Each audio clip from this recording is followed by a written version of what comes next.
Şu an elimde gördüğünüz telefon dünyanın en ince kavisli 5G telefonu. Bu telefon bu kadar uygun fiyata nasıl satılıyor hala şoklar içindeyim. Ya bakın telefonun sadece 5.95 mm'lik bir kalınlığı var. Yani 2 bozuk 1 TL bile bu telefondan daha kalın. Mesela Apple'ın yeni çıkardığı dünyadaki en ince Apple telefon olan Air modeliyle neredeyse aynı kalınlıkta. İnanılmaz. Bu kadar ince bir tasarıma tam 5160 mAh'lik dev bir batarya da koymuşlar. Telefonu 2 gün boyunca şarja takmadan kullanabiliyorsunuz. Cihazda Dolby Atmos ses teknolojisi var. RAM'i az geldiğinde artırılabilir sanal RAM var. Size ekstra 50 GB'lık bedava bulut depolama alanı veriyor. Daha birçok şey var. Hepsinden bahsedeceğim. Adamlar bu telefonun içine hepsini sığdırmışlar. Şunu da söyleyeyim. Eğer bu telefonu oyun için alacaksanız oyun performansı da gayet iyi. Birazdan testlerle birlikte size hepsini göstereceğim. Bir telefonu almadan önce merak ettiğiniz tüm testleri yapacağım. Kamera testi, oyun testi, hoparlör testi, Geekbench 6 skorları. Olabildiğince aklınızda soru işareti kalmasın diye çoğu şeyi açıklayıp göstermeye çalışacağım. Hadi gelin sizi daha fazla bekletmeyeyim.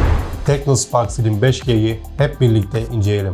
Evet, herkese merhabalar. Bugün yine verdiğiniz paranın bakın kuruşuna kadar hakkını veren, tasarımına ve özelliklerine göre çok uygun fiyata satılan pahalı telefonlara kıyasla uygun fiyatlı en iyi alternatif olan yaklaşık 2 haftadır kullandığım ve çok memnun kaldığım dünyanın en ince kavisli 5G telefonu olan Teknospark Slim 5G'yi hep beraber inceleyeceğiz. Şöyle telefonu da koyacağım. Bu içerikte çok fazla lafı uzatmayacağım. Direkt size bir telefon alacağınız zaman tüm öne çıkan özelliklerini bilmeniz ve görmeniz açısından hepsini kısmen göstermeye çalışacağım. Eğer videonun sonunda Tekno'nun bu fiyat performans canavarını almak isterseniz ki bence kesinlikle almalısınız. Videonun açıklama kısmına linkini koyacağım. Tıklayıp güvenle alabilirsiniz. Ve hemen şunu da belirteyim. Eğer daha fazla böyle içerikler görmek istiyorsanız kanalıma abone olup bildirimleri açıp ve gerçekten hoşunuza giderse bu videoyu beğen tuşuna basarsanız çok sevinirim. Evet, şimdi ilk önce bu telefonu sizinle beraber bir ön bakış olarak inceleyeceğiz. Bir kurulumunu falan canlı yapalım. Daha sonra yaptığım testleri sizlere göstereceğim ve özelliklerini açıklayacağım. Bakalım bu telefonu aldığınızda sizlere neler sunuyor ve şu an herkesin bahsettiği gibi iyi bir fiyat performans telefonu mu hep birlikte göreceğiz. Hadi o zaman gelin video başlasın.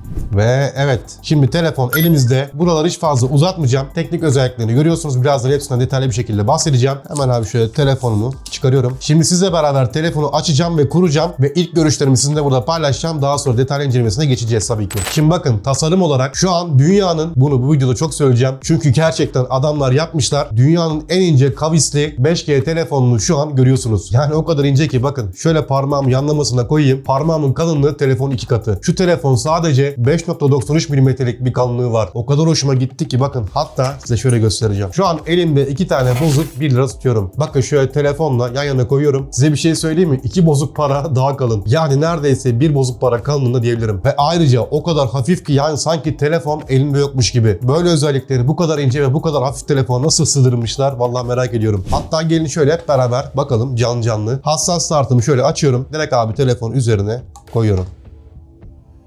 157 gram. Tekrar alayım. Tekrar koyalım. Telefon sadece 157 gram ağırlığında gördüğünüz gibi sizin de. Şimdi birazdan ekran özelliklerinden de bahsedeceğim. Telefonun arkasına baktığımızda şöyle yatay oval bir şekilde kamera adasını görüyorsunuz. Fakat sadece burada bir kamera adası değil. Tekno mühendislerinin Moonlight adını verdikleri sanki telefonun arkasında canlı bir şekilde yaşayan sevimli dijital bir insan varmışçasına koyduğu dijital ışıklar da var. Mesela bu ışıklar telefonun şarjı bittiğinde burada size üzgün bir surat olarak veya şarjı dolduğunda gülen bir surat olarak geri bildirimler yolluyor. Çok hoş. Onun dışında telefonun gördüğünüz şu arka paneli diğer gördüğünüz telefonlardan %36 daha ince olması için özelleştirilmiş 3 boyutlu ultra ince fiberglass panelle kaplanmış. Aşağısına baktığımızda sim kart yuvasını görüyorsunuz. Hemen yanında Type-C şarj portumuz. Bu portla ilgili de size söyleyeceğim. Yine diğer telefonların portlarına göre %44 daha ince olmak üzere özelleştirilmiş ultra ince Type-C port olarak geçiyor. Bakın şuraya da bakarsanız bayağı bir ince duruyor. Yan tarafına baktığımızda telefonun fiziksel ses açma ve kapama düğmesi ve power butonumuz burada yer alıyor. Şunu da size göstereyim. Bu telefonda Dolby Atmos ses teknolojisi var. Yani bu telefondan çıkan sesler çok daha dolgun, çok daha bir surround havasında ve şöyle söyleyeyim, en kaliteli biçimde duymanız gereken sesi size bu telefon veriyor ve fiyatına göre gerçekten özellikleri müthiş. Evet, şimdi gelin isterseniz hemen telefonumuzu bir açalım. Tekno yazısı bizi karşılıyor. Tabii ki de Tekno AI yapısıyla. Evet, şimdi telefonumuzu şuradan yavaştan başlayalım. Şimdi bazı yerleri geçeceğim. Fazla sizi sıkmayacağım. Sonraki diyelim Türkçe. Sim kart takın diyor, atlıyoruz. Wi-Fi'ye bağlanacağız. Kullanım sözleşmeleri okuyoruz, geçiyoruz. Telefonumuz hazırlanıyor. Şimdi bunları tık tık tık diye geçeceğiz. Bu arada şöyle göstereyim. Telefonda parmak izi, yüz tanıma ve paralı olmak üzere güvenlik önlemleri koyabiliyorsunuz. Ama ben şu an atlıyorum bunu da. Google hizmetleri kabul ediyoruz. Buradan sistem navigasyonu seçebiliyorsunuz. İster böyle tuşlarla, isterseniz hareketlerle zaten size telefon gösteriyor, seçebiliyorsunuz. Şu an böyle kalsın. Evet, iOS ekranıyla karşımıza yavaştan çıkmaya başladı. Ve ekranımız karşımızda. Bakın şöyle ekranın kavisli olması çok hava katmış telefona ya. Şu estetiğe bakar mısın ya? Bir de gerçekten inanılmaz akıcı bir telefon. Bakar mısın? Tepkime süreleri gerçekten çok hızlı. Tabii oradan şu anki gibi belli olmaz ama baya bir hoşuma gitti. Hemen size şöyle söyleyeyim. Bu gördüğünüz ekran 6.78 inçlik 1.5K çözünürlüğünde ve 144 Hz yenileme hızına sahip ultra parlak AMOLED bir ekran. Bak şimdi şöyle göstereyim. Telefonun parlaklığı 4500 nit parlaklığa kadar çıkabiliyor. Şu an stüdyoda olduğum için ekran patlama yapıyor ama dışarıda aşırı aydınlık güneşli ortamlarda parlaklığı bu kadar açtığınızda ekran aynı şu şekilde size güneş altında çok net olarak gözükecek. Yani artık dışarıda telefonun ekranı karanlık, ekranını görmüyorum derdinden kurtuluyorsunuz. Gerçekten böyle uygun fiyatlı bir telefonda her şeyi düşünmüşler. Mesela şuraya tıkladığımızda bakın arkada Mood Light hemen yanmaya başladı. Bunların ayarlarını buradan yapabiliyorsunuz. Süresini ayarlayabiliyorsunuz. Hangi anlarda yansın? Mesela bildirimlerde şarj oluyorken düşük batarya hatırlatısında falan ayarlayabiliyorsunuz. İstediğiniz zaman size artı ekranda bunları bildiriyor. Kamerayı açtığımızda bu telefonla 50 megapiksellik yüksek çözünürlüklü fotoğraflar çekebiliyorsunuz. Öndeki selfie kamerası da 13 megapiksel ve ana kamerasındaki AI yapay zeka desteğiyle bu telefon gerçekten çok iyi işler başarıyor. Mesela şurada portre modu var. Portre modundayken çektiğiniz fotoğraflara yapay zeka desteğiyle vücudunuzu inceltebiliyorsunuz. Daha kaslı bir hale getirebiliyorsunuz. Kafa yapınızı değiştirebiliyorsunuz. Omuzlarınızın yapısını, belinizi inceltebiliyorsunuz ya da daha dolgu yapabiliyorsunuz. Bayanların daha çok kullanacağı bir uygulama. Yani hiç ek bir şey indirmeden hepsini bunu yapabiliyorsunuz. Süper gece modu var. Mesela gece çekimlerinde süper gece modu ile çok daha başarılı sonuçlar bu telefonu alabiliyorsunuz. Diğere geldiğimizde ikili video özelliği var, vlog özelliği var, ağır çekim modu var, gökyüzü mağazası var, pro kamera ayarları var, panorama modu var. Yani var da var. Daha sonra videoya geldiğimizde buradan çektiğiniz içeriklere hazır filtreler ekleyebiliyorsunuz. Cilt tonunuzda oynamalar yapabiliyorsunuz. Daha pürüzsüz bir cilt yapabiliyorsunuz. Cildinizin tonunu değiştirebiliyorsunuz. İnceliğini değiştirebiliyorsunuz. Gözlerinizin yapısını değiştirebiliyorsunuz. Mesela şurada V100 var. Daha yüzünüzü böyle inceltebiliyorsunuz eğer toplu bir yüzünüz varsa. Burnunuzun yapısıyla oynayabiliyorsunuz. Kafanızın yapısıyla oynayabiliyorsunuz. Yani gerçekten neler var ya. Video kaydı olarak ise 2K 30 FPS'e kadar bu telefonda video kayıtları alabiliyorsunuz. 1080'e 60 pikselde yine HD video kayıtları ayrıca alabiliyorsunuz. Şuraya bastığımda dahili ultra sabitleme özelliği açık. Yani telefonunuz böyle titrese bile titreşim engelleme özelliği barındırdığı için videolarınız çok daha pürüzsüz ve titreşimsiz sabit bir şekilde profesyonel gözükecektir. Bu arada bir yere ayrılmayın. Kamera testlerini de yapacağım. Kameranın yapay zeka desteğinde AI Cam özelliği olarak size şunu göstereceğim. Aşağıdaki arama kısmını seçiyorsunuz. İstediğiniz bir nesneyi çekiyorsunuz ve Google Lens ile birlikte çalışarak size anında ne olduğunu, nerede bulabileceğinizi hemen gösteriyor. Şimdi bir şey daha göstereceğim. Diyelim ki fotoğraf çekildiniz. Şöyle göstereyim. Hatta yakınlaştırayım. Gördüğünüz gibi fotoğrafınızın üst ve alt kısımları siyah kalmış. Siz de bunu doldurmak istiyorsunuz. Kadrajı bu şekilde. Mesela Instagram'a hikaye açacaksınız. Buralar siyah gözüksün istemiyorsunuz. Tamamen full bir şekilde kadrajınızı doldurmak istiyorsunuz. Bu telefonda bu özellik de var. Şöyle tam şu alt kısımda AI özelliğini görüyorsunuz. Buraya tıklıyoruz. Buradan da AI genişleticiye basıyorum. Buradan ayarlıyorsunuz. Geri kalan kısımlarını yapay zeka özelliğiyle dolduracak. Genişletmeyi başlat diyorum. Şu an oluşturuyor. Abi bakar mısın? Bak. Önceki hali, sonraki hali. Önceki hali göstereyim. Sonraki hali. Köşeleri, şu binanın arkasını, bak şöyle eski halini göstereyim. Şuradaki eksik kısımları, bakın şuradaki dükkanı falan nasıl tamamlamış ya. Biliyor musunuz? Hiç de belli olmuyor. Yani böyle güzel bir özelliği var. Ya da şöyle göstereyim. Bir tane fotoğraf çekildiniz. Fotoğrafınızın arkasında bir sürü istemediğiniz kadraja giren insanlar var. Bunları yine Tekno'nun yapay zeka özelliği sayesinde parmağınıza işaretleyip kaldırabiliyorsunuz. Yine şuradaki işarete tıklıyorsunuz. AI silgiye basıyorsunuz. Şimdi şöyle yakınlaştıracağım. Mesela şuradaki kişiler abi tamamen alsın. Şöyle bir düzgünce seçelim. Şuradaki kapşonlu dayıyı da alsın. Bakalım arkadaki hadi şemsiyeyle kadın da. Bak şöyle alsın, biraz zor burası. Bak onu bile işaretledi. Şu minik şemsiye kaldı arkada, onu da alsın. Şimdi tek yapmam gereken silmek için başlata tıklıyorum. Bakalım nasıl bir sonuç gelecek. Çünkü arkası bayağı kalabalıktı, biraz da karışıktı. Yuh be! Olaya bak ya. Herkes arkamdan yok oldu ve bak şurası biraz karışıktı. Çok iyi değil mi? Tekrar size eski halini göstereceğim fotoğrafın. Şöyle yaklaştırayım. Bak eski hali. Sonraki hali.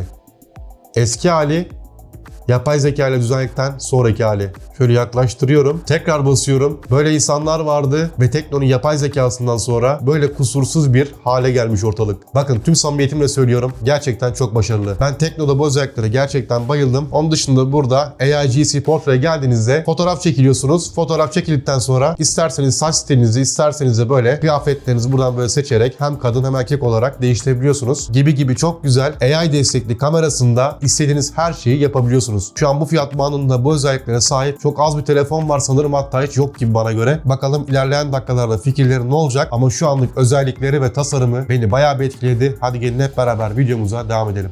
Bakın şöyle söyleyeyim, eğer bu telefonu alırsanız bana hak vereceksiniz. Şu telefonu elinize aldığınızda hafifliği, o ince kavisli yapısı ve genel tasarım olarak size premium bir cihaz tuttuğunuzu hissettiriyor. Telefonun ekranı 6.78 inç 1.5K çözünürlüğünde 144 Hz yenileme hızına sahip yüksek çözünürlüklü AMOLED bir ekran. Mesela dışarıda birkaç gün telefonu kullandım. Özellikle gün ışığında ekran parlaklığını yükselttiğimde ekran o kadar canlı, parlak ve net ki kesinlikle dışarıda ekranı görmüyorum, çok karanlık gibi dertlerden sizi kurtarıyor. Çünkü Tecno Spark Slim 5G'nin ekranı tam 4500 nit parlaklığa kadar çıkabiliyor. Gerçekten çok iyi bir değer ve inanılmaz hayatınızı kolaylaştırıyor. Özellikle telefonlarınızda film ve dizi izliyorsanız geniş renk aralığı, kontrastı, parlaklığı, keskinliği telefonla herhangi bir şey izlerken çok keyif veriyor. Ekran altı parmak izi tanıma özelliğinin yanında Corning Gorilla Glass 7 ile korunan ve askeri düzey sertifikasına sahip olan bu ekran hasar ve zarar görme açısından bayağı bir dayanıklı. Kılıfsız 1.5 metre, kılıf payısı 2 metreden düşmelere karşı ekstra dirençli ve kolay hasar alıp zarar görmüyor. Ayrıca telefonda IP64 sertifikası da var. Yine üst düzey bir şekilde toz geçirmiyor. Her açıdan su sıçramalarına karşı ekstra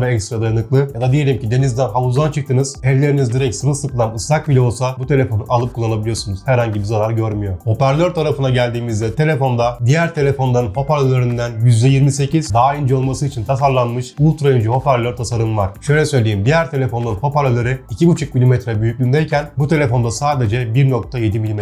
En güzel özelliği de ne biliyor musunuz? Dolby Atmos ses teknolojisi var. Bir müzik dinlerken ya da video izlerken ya da dizi, film, bildiğiniz stereo sistemlerden daha gelişmiş 3 boyutlu bir ses kalitesi size sunuyor. Yani böyle bir surround sistemmiş gibi çok kaliteli biçimde sesleri duyabiliyorsunuz. Tabii ki de ne yapacağım? Her videomda olduğu gibi sizlere bir göstermeye çalışacağım. Buradan çok anlaşılmaz ama artık anladığınız kadar. Hadi gelin bakalım, bir müzik açtığınızda hoparlörler nasıl ses veriyor.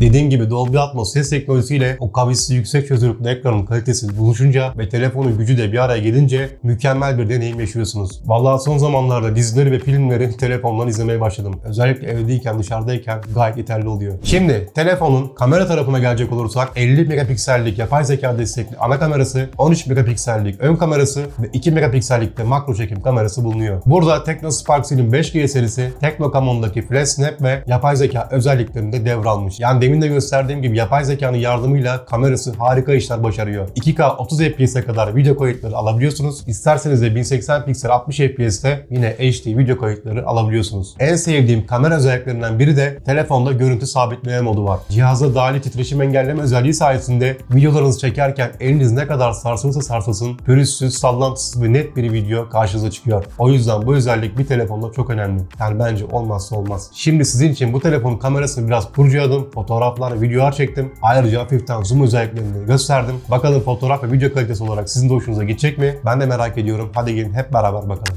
Evet, şu an 2K 30 FPS'teyiz. Şöyle video kaydı yapıyorum. Sakin bir ortam, parktayım. Stabilizasyon şu an kapalı. Kapalıyken şu an hafiften titreme olabilir. Birazdan açacağım. Evet, şöyle yürüyoruz. 2K 30 FPS dediğim gibi. Sesimi de hoparlörden bu şekilde böyle duyabiliyorsunuz. Görüntü de bu şekilde. Klasik bir sayım yapalım. Pazar, salı, çarşamba, perşembe, cuma, cumartesi, pazar. 1, 2, 3, 4, 5, 6, 7, 8, 9, 10. Evet, görüntümüz bu şekilde. Şimdi gelin stabilizasyonu açalım. Bir de o şekilde deneyelim. Evet, şimdi de ultra sabit mod açık. Yine 2K 30 FPS video kaydımız.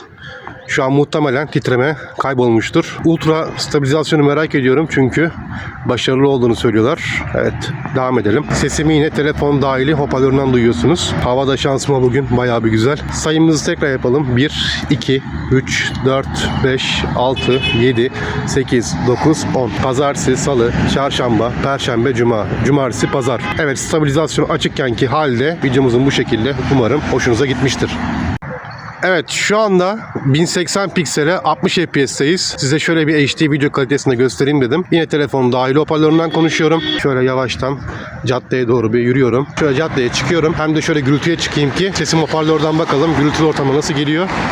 Evet, 1080 60 FPS bu şekilde böyle görüntü alıyoruz. Evet, şu an bir zoom testi yapacağım. Şu an kamera 1x'te. Şimdi 2x'e geçiyorum.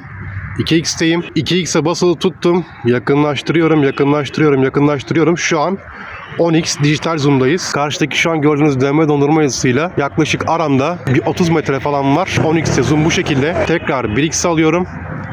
Gördüğünüz gibi zoom özelliği de gayet bence başarılı.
Evet, şimdi de bu telefonun biraz işlemcisinden bahsetmek istiyorum. Cihazda MediaTek Dimensity 6400 Yonga çipi var, yani işlemci. Ve gün boyu standart kullanımlarınızda, çoklu görevlerde, sosyal medya kullanımlarınızda, tarayıcıda gezerken, müzik dinlerken, video izlerken size gayet güçlü bir deneyim sunuyor. Örneğin bu telefonu oyun oynamak için alacaksanız o da okey. Sizi kesinlikle yarı yolda bırakmaz. Şöyle belirteyim. Şu an istediğiniz her oyunu orta veya yüksek ayarlarda 60 ila 90 FPS arası bir değer alarak akıcı bir şekilde oynayabiliyorsunuz. Örneğin PUBG oynayacaksınız. Oyunu açıyorsunuz, istediğiniz kadar istediğiniz şekilde oynayabiliyorsunuz. PUBG'de 60 ila 90 FPS'leri çok rahat görebiliyorsunuz. Biraz oynadım, telefonu yordum, hatta biraz da kurcaladım. Hemen ardından bir ısınma testi yaptım. Gördüğünüz gibi ısı değerleri çok normal ve çok stabil. Yani telefon ince ve kavisli olmasına rağmen kolay kolay ısınmıyor. Isınma sorunu olur mu diyenlere şimdiden buradan cevabını vereyim. Daha sonra telefonun bir Geekbench alt testlerini yaptım. Hem GPU hem de CPU olarak skorlarını size göstermek istedim. Kendi klasmanına göre ve yine söylüyorum fiyatına göre aldığım sonuçlar gayet tatminkar. Yani bu telefon sizi üzer mi diye durmadan bir test yaptım ama yok,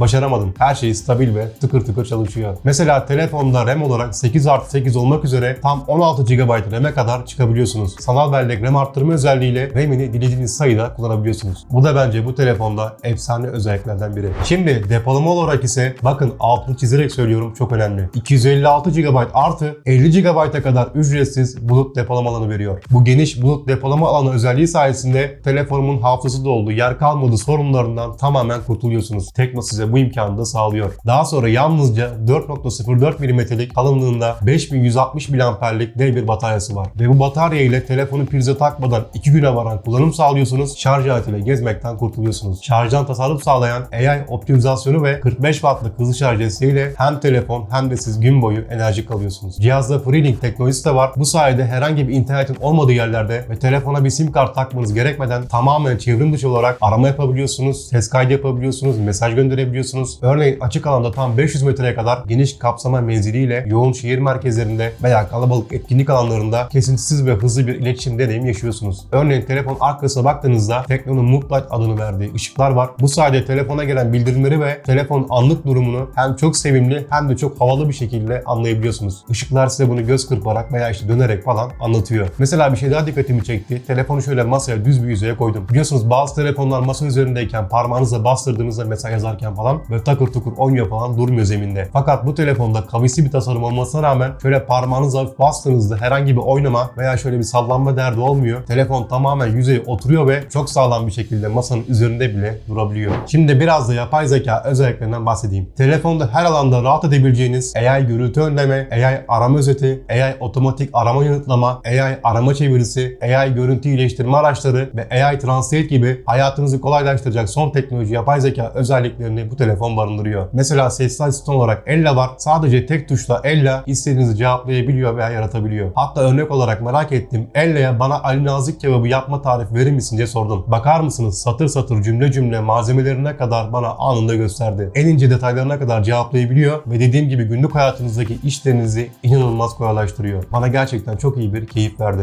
Evet, size TeknoSpark Slim 5G'nin öne çıkan özelliklerini, benim ilgimi çeken yerlerini ve almayı düşünenler için olabildiğince testlerini yapmaya çalıştım. Video birazcık uzun olmuş olabilir ama biliyorsunuz ben her videomda her özelliğin, her testin üstüne basmayı seviyorum. Çünkü biri bu videoyu izliyorsa karşısındakinden bir telefon incelemesi olarak beklentilerini vermek zorundaymışım gibi hissediyorum ki bence öyle. Şimdi bu telefonu kimler almalı? Eğer ince, şık tasarımlı, güçlü bir ekran deneyimi sunan, aynı zamanda hoparlörleri de başarılı, uzun pil ömrü, oyun oynayacağınız zaman gayet tatminkar, sosyal medyada rahatça dolaşıp çoklu görevlerde kullanabileceğiniz, dizi, film, müzik rahatça izleyip dinleyebileceğiniz bir telefon arıyorsanız bu telefon tam size göre. Yani demin de belirttiğim gibi bu cihazı aldığınızda kesinlikle üzmez. Eğer bu telefonu almaya karar verdiyseniz açıklama kısmına linkini bırakıyorum. Tıklayıp güvenle uygun fiyata alabilirsiniz. Peki şimdi size bir sorum var. TeknoSpark Slim 5G alınır mı? Gerçekten fikirlerinizi merak ediyorum. Lütfen aşağıda yorumlarda bildirin. Kimlerde bu telefon zaten var veya almayı düşünüyor veya almayı düşünmüyor? Aşağıda herkes görüşlerini paylaşsın. Birbirimizle bir fikir alışverişi yapalım. Önemlisi, eğer gerçekten bu içerik işine yaradıysa daha fazla böyle video için kanalıma abone olmayı, hemen yanından bildirimleri açmayı ve eğer beğendiyseniz koskocaman beğen tuşuna basmayı unutmayın. Bu kadar sizin için emek veriyoruz. Artık bir beğeniyi hak ettik diyebilirim, değil mi? Evet dedikten sonra artık yavaş yavaş ben kaçıyorum. Bir başka inceleme videomuzda görüşmek üzere. Ne diyorduk? Kendinize çok iyi bakın. Teknolojiden uzak kalmayın.